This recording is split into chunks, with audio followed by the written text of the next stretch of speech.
Hambamu yang akan menyampaikan kebenaran firman Tuhan, penuh kekurangan, penuh kelemahan, penuh keterbatasan. Itulah sebabnya ambil alih penyampaian kebenaran firman Tuhan, sehingga setiap firman yang akan tersampaikan boleh tersampaikan seturut mau dengan kehendak Tuhan. Rabi setiap tanda hati kami yang siap ditaburi dengan benih-benih ilahi di dalam nama Tuhan Yesus Kristus. Haleluya. Amin. Amin. Bagaimana keadaan rohani kita?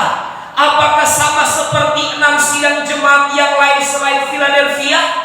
Atau sebaliknya, kita memiliki kesamaan dengan jemaat yang ada di Philadelphia? Karena untuk itulah perjuangan pengorbanan Kristus, kematian Kristus, kebangkitan Kristus, sampai dia naik ke surga untuk menyiapkan tempat bagi kita. Dan pembahasan yang saat ini akan kita bahas tentang sidang jemaat Smyrna. Dan kita akan baca di dalam Wahyu pasalnya yang kedua ayat 8. Dan tuliskanlah kepada malaikat jemaat di Smyrna, inilah firman dari yang awal dan yang akhir, yang telah mati dan hidup kembali. Ibu bapak, saudara-saudara yang terkasih di dalam kasih Tuhan, jemaat Smyrna adalah jemaat yang kedua yang ditegur oleh Tuhan dari antara 7 sidang jemaat yang ada di Asia Kecil pada waktu itu.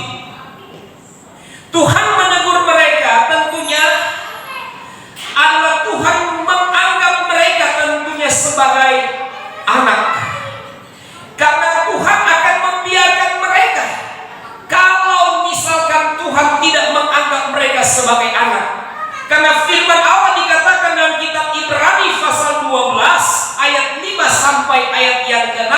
Rasul Paulus menyampaikan kepada jemaat yang ada di Ibrani bahwa mereka ketika mendapatkan ganjaran itu, Tuhan perlakukan mereka sebagai anak-anak Tuhan. Dan tidak ada anak-anak yang lolos daripada ganjaran apabila anak tersebut telah berlaku salah di hadapan bapaknya, di hadapan orang tuanya. Demikian pun kehidupan jemaat Smyrna dan jemaat-jemaat Tuhan akhir zaman, ketika mereka bersalah di hadapan Tuhan, akan ditegur laksana bapa menegur anaknya. Demikian Tuhan melakukan itu. Kita baca Ibrani 12 ayat 5 sampai ayat yang ke-6.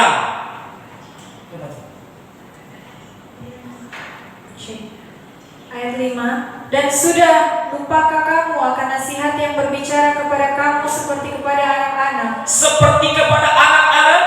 Hai anakku, janganlah anggap enteng didikan Tuhan. Janganlah anggap enteng didikan Tuhan.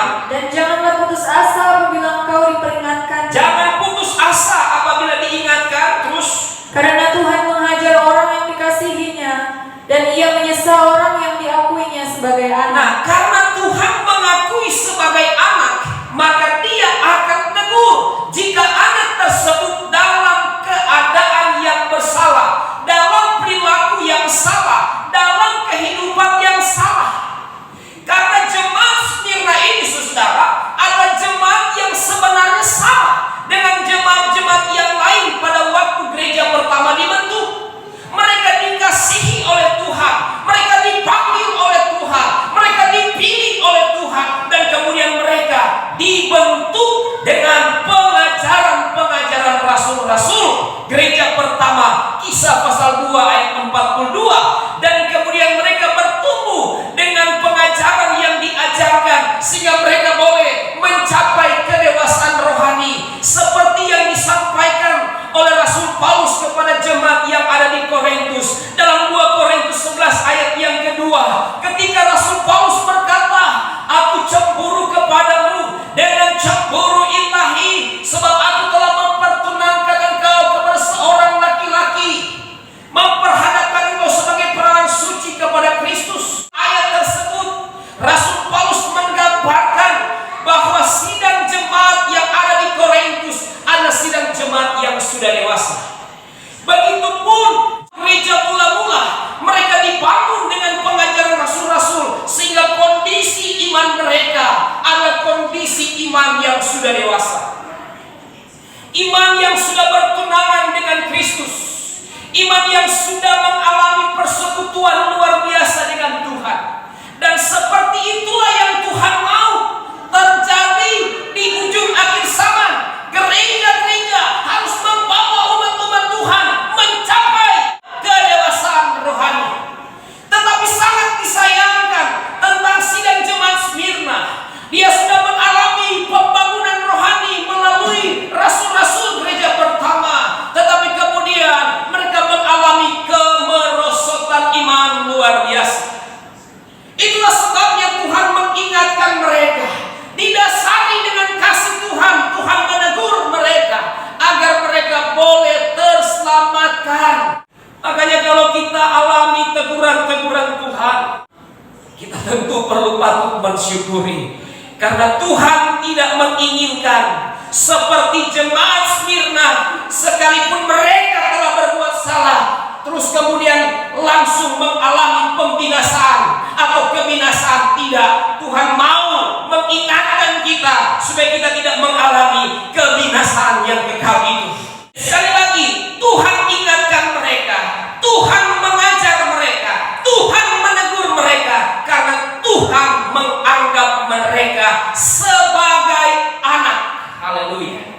Dan apa yang Tuhan sampaikan kepada sidang jemaat Smyrna yang dikatakan artinya adalah bau harum, ya, getah yang berbau harum, itulah pengertian daripada Smyrna. Akan nanti kita temukan pada penjelasan-penjelasan yang saya akan jelaskan, sehingga kenapa jemaat Smyrna dikatakan jemaat yang berbau harum atau getah yang berbau harum.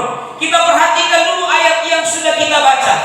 Tuhan hadir kepada sidang jemaat Smyrna dan memperkenalkan kepada mereka sebagai yang awal dan yang akhir, yang telah mati dan hidup kembali. Ini yang pertama.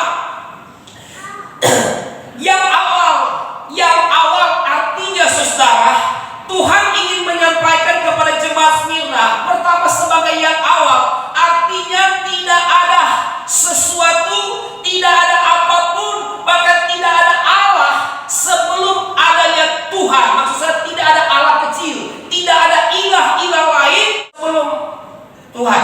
Jadi Tuhan yang lebih dahulu ada. Jadi segala yang ada di bumi, segala yang ada di surga, yang lebih dahulu ada Tuhan. Makanya disebut yang awal. Kita perhatikan di dalam firman Allah dikatakan di dalam Kolose 1 ayat 15 sampai ayat 17. Kolose 1 ayat 15. Keutamaan Kristus. Ia adalah gambar Allah yang tidak kelihatan, yang sulung lebih utama dari segala yang diciptakan, karena di dalam Dialah telah diciptakan segala sesuatu. Di dalam Dia telah diciptakan segala sesuatu, yang ada di sorga dan yang ada di bumi, yang ada di surga dan yang ada di bumi, yang kelihatan dan yang tidak kelihatan, bahkan yang kelihatan sampai yang tidak kelihatan ada ternyata, saudara. Tetapi dan maksudnya hal itu diciptakan oleh Tuhan. Ada yang Tuhan ciptakan bisa dilihat, ada juga yang Tuhan ciptakan tidak bisa dilihat. Lanjut. baik singgasana maupun kerajaan, baik pemerintah maupun penguasa. Singgasana, kerajaan, penguasa, itu pun Tuhan yang ciptakan. Jadi di atas pemerintah, di atas kerajaan ada Tuhan.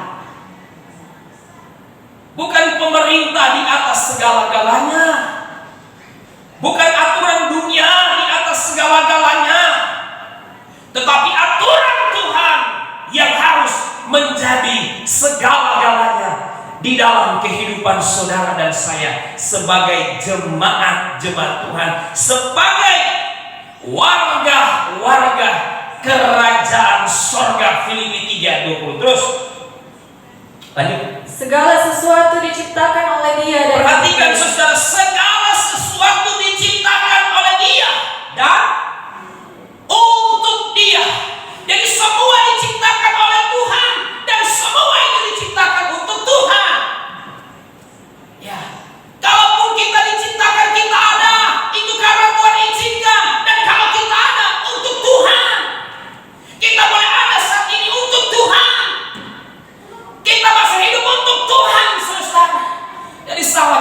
terlalu mengutamakan perkara-perkara dunia dan mengabaikan perkara-perkara surga. Sudah benar apa yang dikatakan Paulus, kalau engkau dibangkitkan bersama dengan Kristus, pikirkan dan cari perkara-perkara surga, bukan perkara-perkara bumi. Lanjut, lahir 17. ayat 17. Ia ada terlebih dahulu dari segala sesuatu, dan segala sesuatu ada di dalam Dia. Oh, haleluya. Ia ada terlebih dahulu dari segala sesuatu, dan segala sesuatu ada di dalam Dia. Jelas bahwa Tuhan Allah kita, Dia sudah lebih dahulu ada dari segala sesuatu, dan di dalam Dialah baru ada yang mengikutinya. Ada penciptaan-penciptaan yang ada. Makanya Dialah yang disebut yang awal. Dan kemudian dikatakan yang akhir. Jadi ketika Tuhan datang kepada jemaat Smyrna, Dia perkenalkan Tuhan yang awal dan kemudian yang akhir. Yang akhir artinya, saudara, tidak ada sesuatu pun yang kekal seperti Tuhan. Tidak ada sesuatu yang kekal selain Tuhan. Ya. Dia yang akhir. Tidak ada yang bersifat kekal selain Tuhan. Haleluya. Kita baca ayat tersebut di dalam Yesaya 44 ayat 6. Yesaya 44 ayat 6. Ya. Beginilah firman Tuhan, Raja dan penebus Israel, Tuhan semesta alam. Akulah yang terdahulu dan akulah yang terkemudian. Tidak ada Allah selain daripadaku. Akulah yang terdahulu dan akulah yang terkemudian, saudara. Tuhan yang awal dan Tuhan pula yang kekal. Ya. Akhir itu gambaran kekal karena Tuhan tidak pernah akan berakhir. Artinya kekekalan. Tidak akan ada kematian di dalam Tuhan. Haleluya. Tetapi kalau Yesus datang, memang Dia untuk mati demi untuk menebus dosa manusia, demi untuk misi Allah yang dibebankan kepada Yesus. Baru Yesus alami kematian, ya, dan bersifat kekal setelah itu. Haleluya. Sama halnya dengan Mazmur 102 ayat 27. Kita baca lagi. Mazmur 102 ayat 27. Mazmur 102 ayat 27. Ya. Tetapi engkau tetap sama. Tetapi engkau itu menunjuk kepada Tuhan. Engkau tetap sama. Terus. Dan tahun-tahunmu tidak berkesudahan. Terima kasih. Dan tahun-tahunnya Tuhan tidak berkesudahan. Tidak habis-habis, saudara. Mau tahun ini 7.000 tahun, mau tahun ini 8.000 tahun, mau tahun ini berapa juta tahun, tidak pernah berkesudahan bagi Tuhan. Tuhan tetap ada. Tapi kita manusia di dunia cuma sampai 70 tahun, buat 80 tahun, selebihnya anugerah Allah. Tapi Tuhan tidak berkesudahan. Itulah karenanya disebut yang akhir, ya.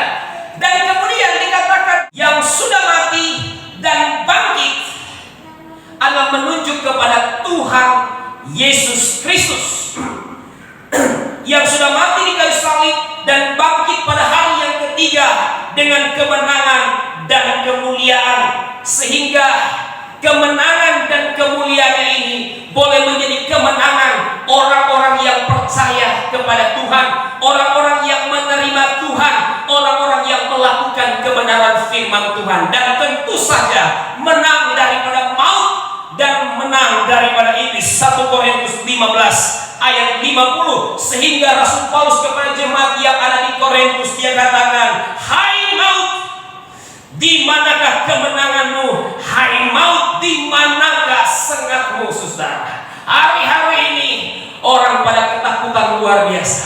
Maut sementara bekerja luar biasa.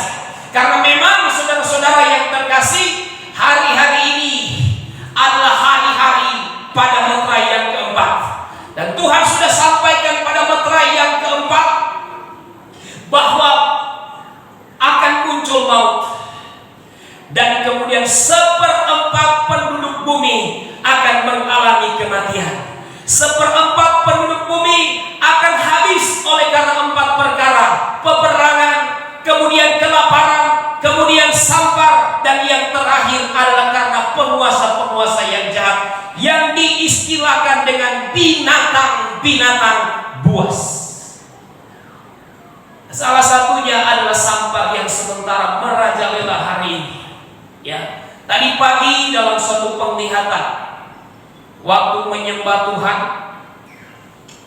anak Tuhan melihat, pertama dia melihat terang yang begitu luar biasa. Kedua, dia melihat ada burung merpati.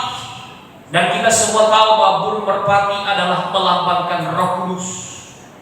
Dan kemudian setelah burung merpati, dia melihat ada jalan yang lurus. Jalan yang lurus yang terbuat dari emas, namun jalan itu sempit. Dan kemudian seperti ada lengkungan yang terbuat daripada emas, dan kemudian kiri kanan, saudara, warna kekuningan seperti warna emas. Dan kita mengerti itulah jalan sempit. Dan kemudian ditunjukkan dengan satu gulungan kitab yang bertuliskan Wahyu. Dan selalu ketika ditanya apa itu, dan Tuhan membuka akan gulungan kitab itu, dan terbukalah Wahyu pasal 6 ayat yang ke-7. Ada catatan dengan tinta emas, dan tinta emas itu Wahyu 6 ayat 7.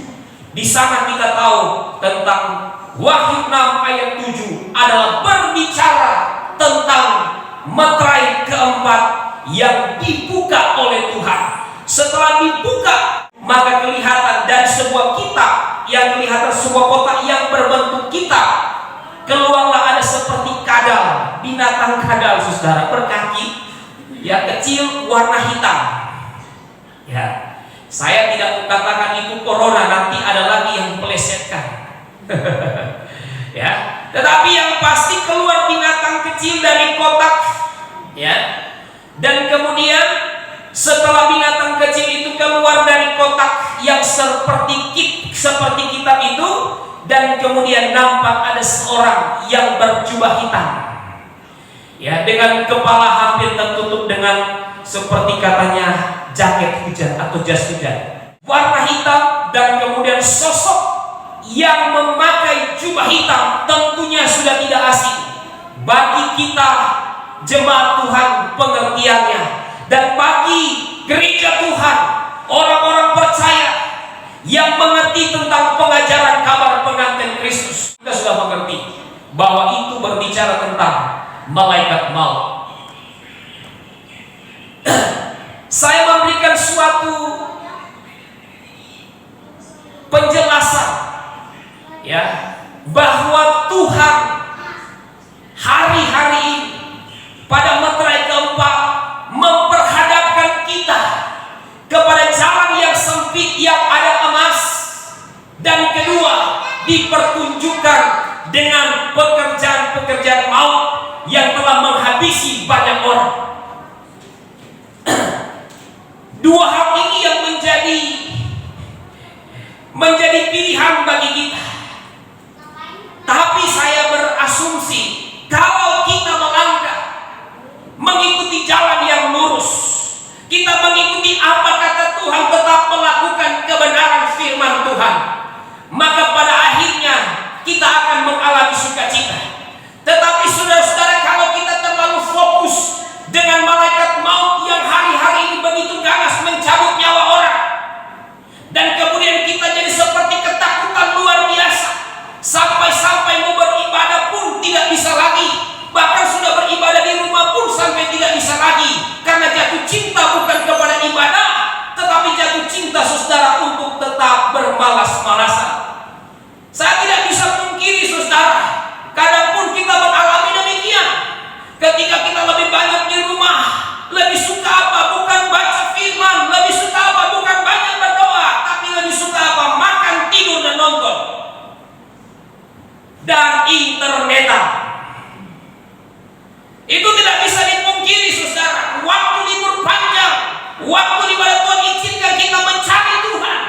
Tapi bukan Tuhan yang dicari, tetapi yang dicari Facebook, yang dicari YouTube. Kalau untuk hal-hal rohani silakan. Tetapi kalau untuk hanya saudara hal-hal yang bersifat duniawi, oh saudara yang terkasih, menurut saya itu adalah suatu hal yang sangat keliru. Saya juga suka untuk memposting hal-hal di media Facebook dan YouTube. Tetapi saudara, hal-hal yang bisa membangkitkan iman, membangun iman, sehingga apa yang saya postingkan itu boleh berguna, memberkati orang lain. Tetapi kalau hanya diposting, saudara, ada kadang-kadang kalau dibaca, kadang-kadang gak masuk di akal postingan-postingan yang ada. Ada pernah saya baca di postingan 3 huruf. 3 huruf itu cuma tulisan OTW. Ya kan? OTW. Atau capek deh. Hal-hal yang tidak memberkati, saudara. Ya. Dan lebih parah lagi kalau kita sampai berjam-jam dengan media yang ada. Kalau kita melihat, menyaksikan, menonton hal-hal yang menguatkan iman, saya pun lakukan itu. Ya, untuk menambah wawasan-wawasan rohani kita, menambah pengetahuan rohani kita. Karena apa, saudara? Karena hari-hari ini, saudara, ini hari-hari terakhir, hari-hari di mana kita betul-betul perlu mempersiapkan diri. Jangan nanti tunggu kegerakan besar baru kita siapkan diri. Ini hari-hari di mana kita betul-betul memastikan apakah kita bisa masuk ke gerakan besar kalau Tuhan izinkan kita dipakai Tuhan atau tidak. Ini waktu-waktu di mana kita memastikan ketika Tuhan datang, adakah jaminan keselamatan? Haleluya. Karena hari-hari ini sudah hari-hari yang jahat. Paulus katakan, hendaklah engkau bijak. Jadilah bijak, jadilah arif, dan pergunakanlah waktu-waktu yang ada, tentunya dengan bijaksana. Jangan waktu terbuang percuma. Iman semakin merosot, kerohanian semakin merosot. Aduh, iman saja, aduh rasanya, aduh seperti tidak lagi punya iman, tetapi santai-santai. Makan, tidur, nonton, capek, tidur lagi, bangun, tidur, makan. Aduh, haleluya. Tapi marilah kita semakin bijak untuk hari-hari di mana Tuhan izinkan kita ada di rumah, ya, supaya hidup ini semakin berfaedah, semakin berguna. Ada media, ada YouTube, ada Facebook, ada Instagram, ada Twitter, ada banyak hal yang kita bisa jadikan sebagai media, sebagai penyebaran Injil, sebagai media untuk kita bisa memberitakan Injil. Saya rasa itu yang paling baik untuk kita lakukan hari-hari ini. Jadi saudara yang terkasih, waktu yang Tuhan berikan, baik kita pergunakan untuk sebaik-baiknya. Jangan ditakut-takuti dengan maut yang hari-hari ini sementara merajalela. Saya pernah katakan, ketika maut bekerja, itu terjadi karena seizin Tuhan. Makanya meterai keempat Tuhan buka, anak domba Allah buka meterai keempat, baru dia muncul keluar, saudara, yang dikatakan maut. Kalau Tuhan tidak buka itu meterai, dia tidak akan keluar. Artinya Tuhan mengizinkan maut untuk merampas nyawa 1/4 penduduk dunia. Tetapi Bapak Saudara yang terkasih, kalau Tuhan tidak izinkan dalam kehidupan kita, apalagi niat baik Anda untuk beribadah kepada Tuhan, ini tergantung iman. Kalau iman saya, Tuhan lindungi saya. Dan kita perlu berpikir bahwa virus ketakutan yang ada, yang ditebar oleh iblis, saudara, membuat kita nggak bisa ngapa-ngapain. Apalagi kalau sampai tidak bisa membuat kita untuk beribadah kepada Tuhan, baik di gereja dan di rumah. Aduh, iblis berhasil dalam misinya. Ya, tapi buat saya percaya kita tidak demikian. Kita memanfaatkan waktu yang ada. Jadi kita tidak perlu kalah, nggak boleh kalah dengan maut. Karena maut dikatakan firman Allah sudah dikalahkan dan Tuhan sudah menang atas maut. Lebih jelas lagi, Ibrani 2 ayat 14-15 dikatakan demikian. Karena anak-anak itu adalah anak-anak dari darah dan daging, maka ia juga menjadi sama dengan mereka dan mendapat bagian dalam keadaan mereka, supaya oleh kematiannya ia memusnahkan dia. Supaya oleh kematiannya, terus ia memusnahkan dia, yaitu iblis yang berkuasa atas maut. Ia memusnahkan dia, itu iblis. Jadi melalui kematian Yesus, ia memusnahkan iblis, kuasa iblis terus atas maut terus. Dan supaya dengan jalan demikian ia membebaskan mereka yang seumur hidupnya berada dalam perhambaan oleh karena takutnya kepada maut. Oh, sehingga dia membebaskan orang-orang yang terlalu takut dengan kematian, orang-orang yang terlalu takut dengan maut, orang-orang yang terlalu takut dengan iblis. Tuhan memberikan kebebasan bahwa sesungguhnya kunci maut ada di tangan Yesus, bukan lagi di tangan iblis. Oleh karena kemenangan daripada Tuhan Yesus melalui peristiwa kematian dan kebangkitan. Tuhan ingin mengajar kita supaya tidak takut dengan maut. Dan Tuhan ingin mengajar setiap orang berhati untuk takut dengan maut, takut dengan iblis, takut dengan kematian. Bukankah Filipi 1 ayat 21 katakan, bagiku hidup adalah Kristus dan mati adalah keuntungan.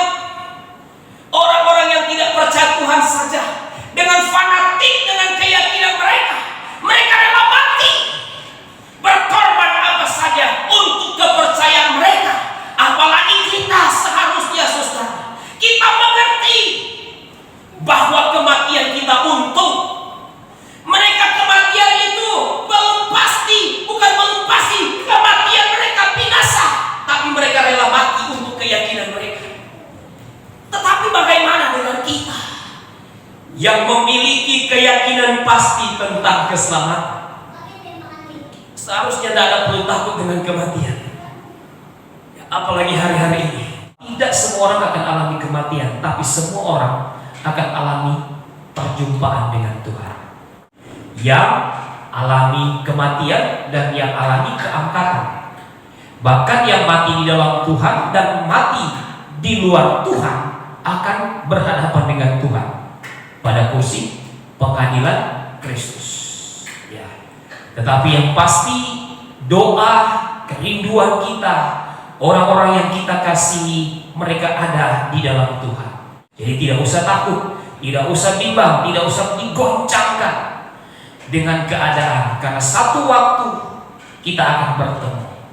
Kematian cuma perpisahan dalam jangka waktu yang Tuhan izinkan. Satu waktu kita akan bertemu kembali. Dan puji Tuhan, ya kemarin sempat goncang, goyang, hampir anfal, mah sampai kumat. Ya puji Tuhan, sekarang sudah fresh semua karena anugerah Tuhan. Jadi tidak perlu kita takutkan dengan kematian. Ya, tadi sekali lagi dia ingin saya sampaikan, kita nggak perlu takut dengan corona yang sementara, namun tetap kita memperhatikan kesehatan dan terlebih hubungan kita dengan Tuhan. Haleluya, karena Tuhan Yesus telah menang atas maut. Jadi perkenalan Tuhan Yesus kepada jemaat Smyrna yang mengatakan yang awal, Yesus sebagai yang awal, yang akhir, dan kemudian dia yang sudah mati dan bangkit. Di sini Tuhan ingin menyampaikan kepada jemaat Smyrna bahwa Tuhan yang sudah memulai akan karya keselamatan kepada jemaat Smyrna, Tuhan juga yang berkuasa akan membawa jemaat Smyrna sampai kepada kekekalan, sampai kepada kerajaan sorga. Artinya saudara, tidak ada pun sesuatu kuasa apapun seperti iblis sekalipun yang coba masuk di tengah-tengah sidang jemaat tidak akan mampu menggagalkan rencana penyelamatan Tuhan bagi jemaat Smyrna ketika mereka mau bertobat kepada Tuhan. Tidak ada yang mampu untuk bisa menggagalkan surga, saudara. Walaupun mereka sudah mengalami kejatuhan, tetapi seperti Bapa kepada anak-anaknya, Tuhan datang kepada jemaat Smyrna untuk menegur mereka, mengingatkan mereka, dan ketika mereka kembali kepada Tuhan, saya yakin surga menjadi bagian mereka. Tuhan berkuasa, dari awal Tuhan menyelamatkan mereka, tuntun mereka sampai ke surga. Tuhan berkuasa atas itu, makanya dikatakan yang awal dan yang akhir. Haleluya. Begitupun tidak ada kuasa apapun yang akan bisa menggagalkan, termasuk iblis yang pernah memegang kunci lubang jurang maut, tetapi kemudian diambil kembali oleh Tuhan Yesus, karena dia menang atas iblis melalui kematian dan kebangkitan Kristus. Demikian pula saya ingin sampaikan kepada saudara-saudara, jemaat-jemaat Tuhan yang ada, bahwa Tuhan yang telah memulai rencana penyelamatan di dalam hidup. Saya tidak tahu latar belakangmu dahulu seperti apa. Saya tidak tahu kehidupanmu dahulu seperti apa. Gelapnya seperti apa, jahatnya seperti apa, dosanya sebesar apa, duniamu seperti apa, saya tidak paham. Tetapi ketika engkau ada di tempat ini, ketika engkau sungguh-sungguh dengan Tuhan, maka Tuhan yang sudah memulai pekerjaan indah, pekerjaan menyelamatkan di dalam kehidupanmu, maka Dia juga yang akan berkuasa untuk menuntun engkau sampai kepada kekekalan surga yang kekal. Haleluya. Dan ingin saya sampaikan juga bahwa sekalipun iblis begitu sering menghadap engkau, begitu sering menyerang engkau, begitu sering untuk memudarkan imanmu, menghancurkan imanmu, tetapi percayalah, selama Tuhan tidak mengizinkan, satu helai rambutmu tidak akan jatuh kalau Tuhan tidak izinkan. Haleluya. Itulah luar biasanya Tuhan.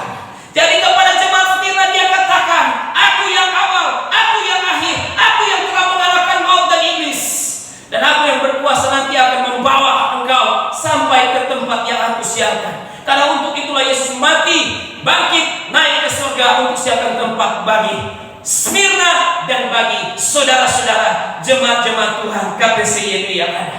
Amin. Selanjutnya saudara, kita perhatikan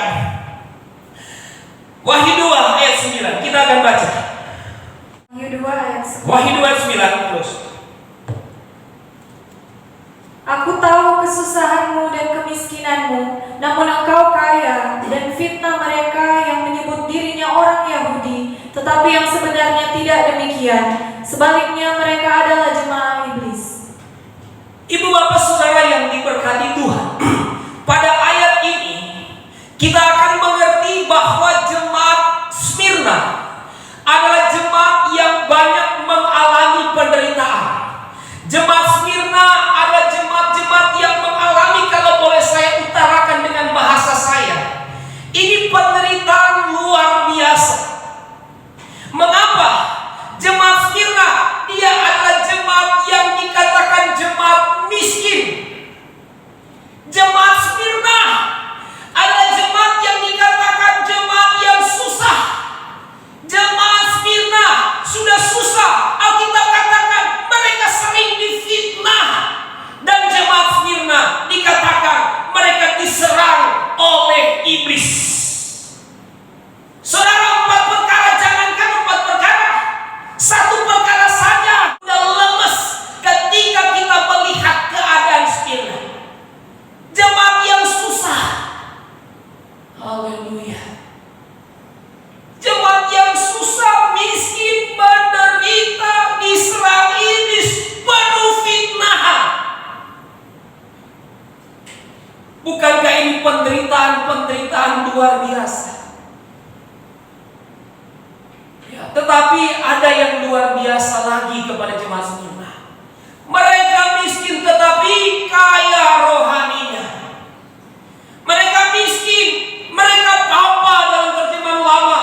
Mereka susah, mereka diserang iblis, mereka difitnah, tetapi mereka dikatakan jemaat-jemaat yang kaya rohani. Makanya mereka saudara dikatakan getah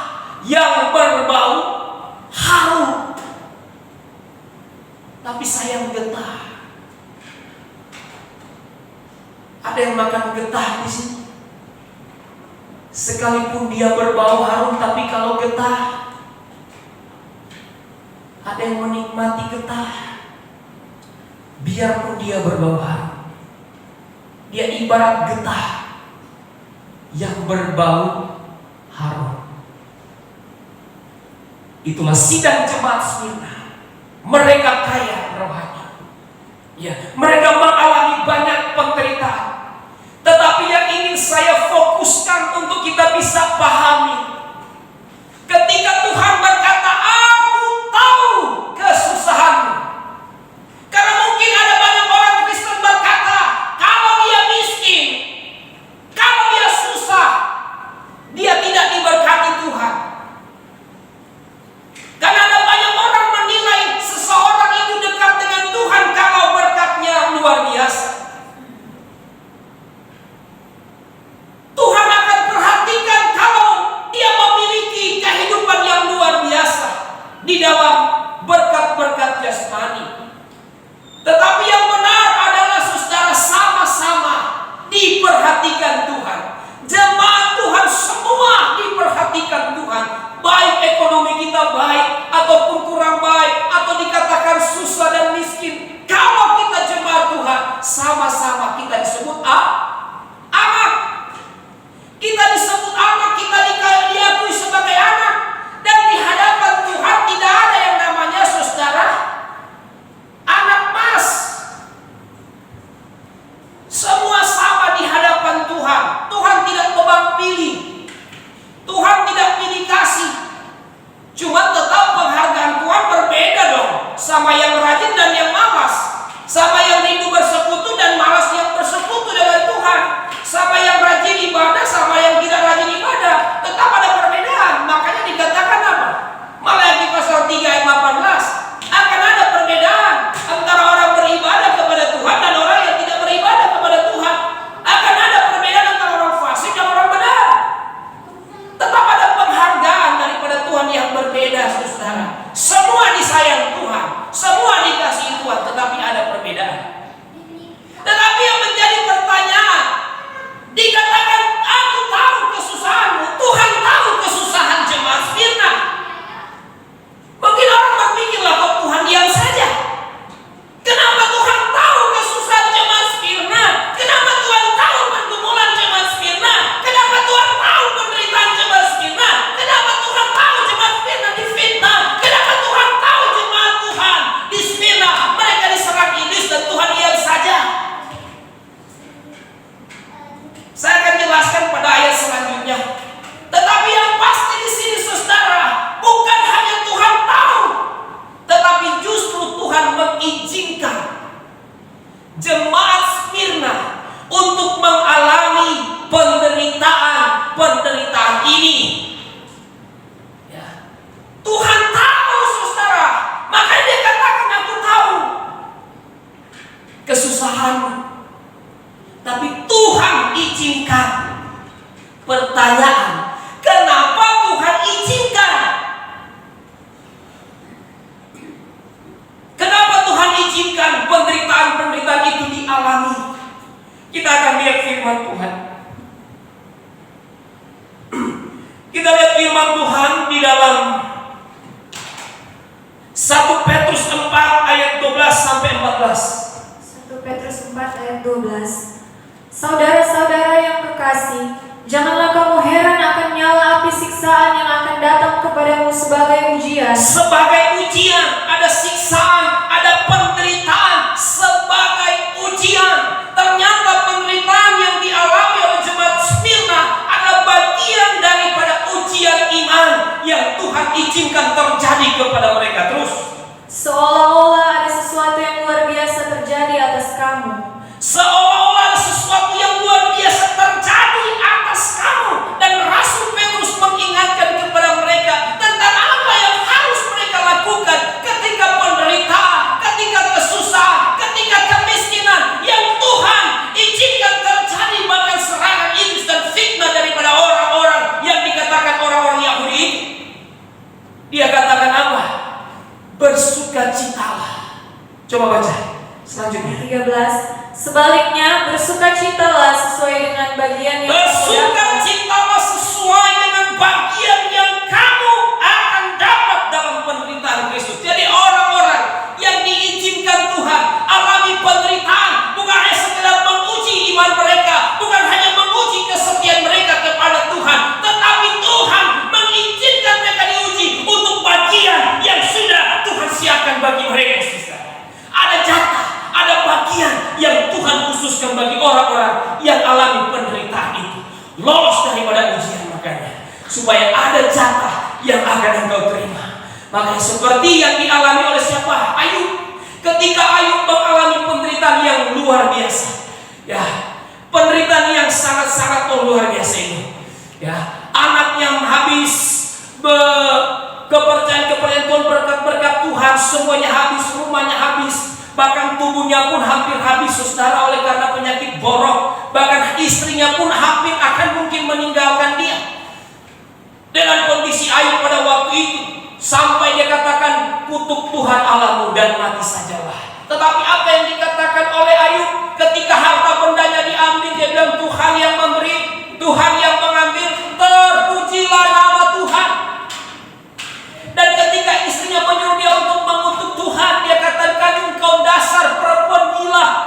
Masa hanya yang baik-baik saja kita terima dari Tuhan, sedangkan yang tidak baik kita tidak mau terima dari Tuhan. Dan saat itu pun Ayub tetap setia. Dia tetap mengikuti ujian yang Tuhan izinkan terjadi. Sampai dia katakan, Ayub 23:10, apabila dia menguji aku akan muncul seperti emas. Dan keberhasilannya pada ujian yang Tuhan izinkan terjadi. Ayub 42 ayat 10 dan 12 katakan, Tuhan memberkati dia luar biasa. Tuhan memberkati kehidupan Ayub lebih dahsyat, lebih hebat, lebih banyak daripada kehidupan Ayub yang sebelumnya. Inilah jatah yang saya maksudkan. Inilah bagian salah satunya yang dianugerahkan Tuhan kepada orang-orang yang diizinkan Tuhan alami ujian. Makanya hari ini saya mau sampaikan, saudara, kalau ada jemaat Tuhan, engkau sekarang sementara alami siksa ujian karena mengalami penderitaan sebagai ujian Tuhan, belajar setia, tetaplah setia, karena ketika engkau menang dengan ujian itu, ada jatah, ada berkat rohani, ada berkat jasmani yang Tuhan sudah siapkan. Katakan amin. Haleluya. Selanjutnya, ya, sama halnya juga saudara dengan Rasul Yakobus dalam Yakobus 1 ayat 1 sampai 4. Salam dari Yakobus, hamba Allah dan Tuhan Yesus Kristus, kepada kedua belas suku di perantauan. Terus, saudara-saudaraku, anggaplah sebagai suatu kebahagiaan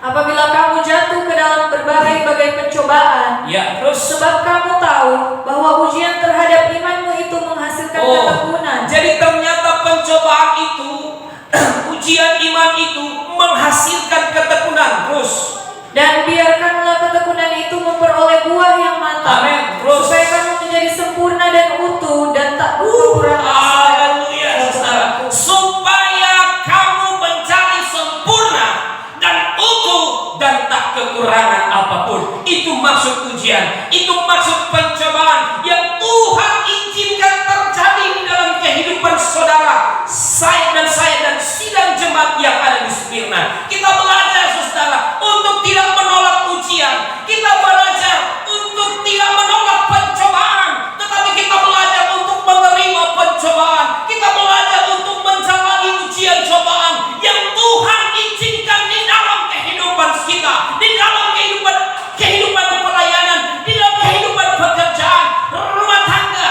Karena percayalah, satu waktu kalau kita menang pada ujian, kita dibawa kepada kesempurnaan. Kita mengalami yang disebutkan oleh Rasul Yakobus, keutuhan. Kita alami yang namanya takkan kekurangan sesuatu. Haleluya. Ketika kita melewati ujian, pencobaan dengan baik, maka sifatkanlah sebagai kesukaan. Haleluya. Karena orang kalau lagi hati suka, ada kesukaan, ada sukacita. maka pekerjaan yang berat sekali akan terasa ringan.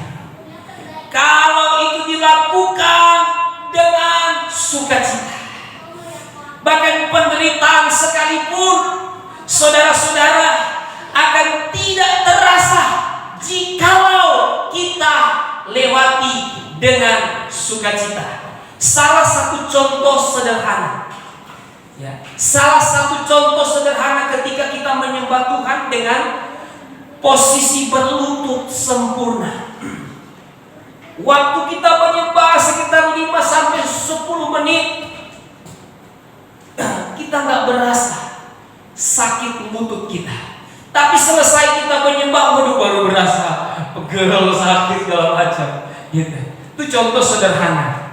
Ketika kita ada sukacita menyembah, ketika kita ada sukacita di dalam hadirat Tuhan, maka rasa sakit itu hilang. Ini yang membuat sukacita dari Tuhan yang dialami oleh Stefanus ketika dia disiksa dengan lemparan batu orang-orang Yahudi pada waktu itu, dan dia hanya berkata bahwa, "Bapa, jangan tanggungkan dosa ini kepada mereka." Itu luar biasa.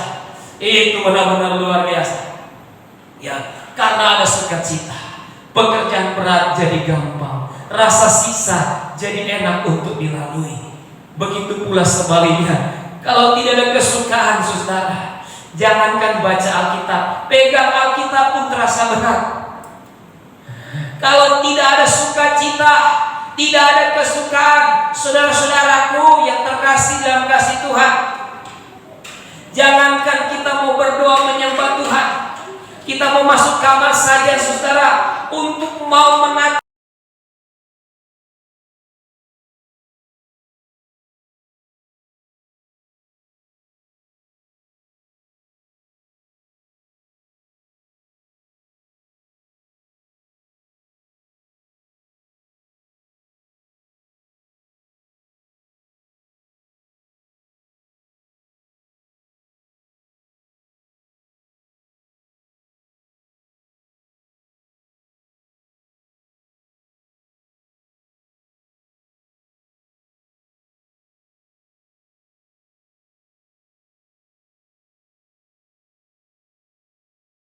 Saya udah coba dari media apa saja yang saya dengar, saya coba praktekkan. Tapi jangankan jemaat, saya juga merasa bahwa ini selalu gangguan, signal lah, apalah. Jadi penyampaian firman itu tidak tersampaikan dengan baik. Lebih lagi pada waktu penyembahan. Sedangkan penyembahan kita sudah satu ruangan, udah satu ruangan masih susah. Yang lain untuk alami baptisan Roh Kudus.